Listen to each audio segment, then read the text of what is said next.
One year around Halloween, Daphne Blaylock found a book of witchery.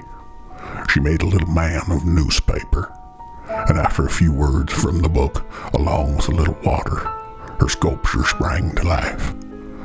She named the little man Evening Paper Dwayne, and when he came into being, he did so with an immediate high regard for the world and for Daphne, who constructed him.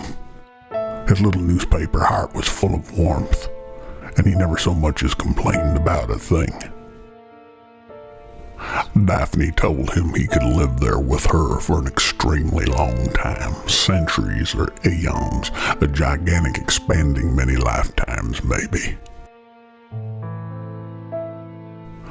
But now that was all over, and well, Dwayne, he'd have to leave immediately, because he was growing way too fast for his own or anybody's good.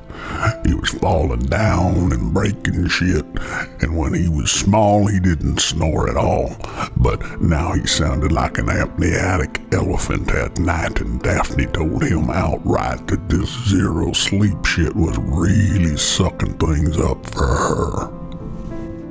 Well, Evening Paper Dwayne agreed that indeed his problems were profound, that being made a newspaper was part of it, that it was high time that he take his problems elsewhere.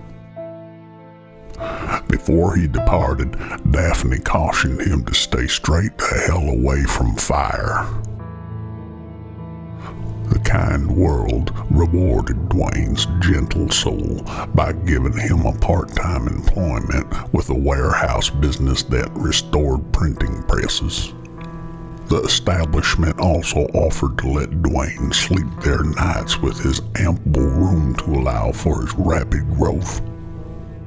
One night as Evening Paper Dwayne was pushing out his massive phlegmy rumbles during slumber, the restoration company was broken into. Parts were stolen and Dwayne felt very responsible.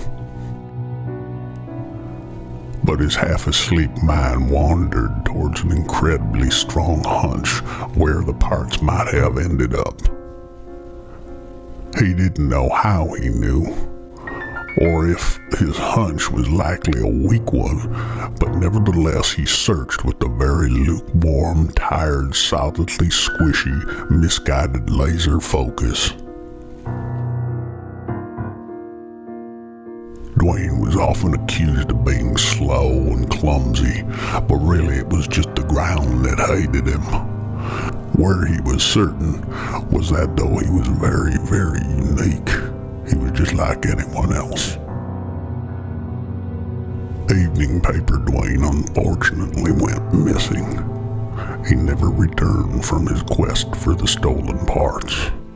The warehouse sent out a search for him, and after weeks, no one could quite figure out how such a loud, snoring, ginormous, clumsy being made of newspaper could simply vanish.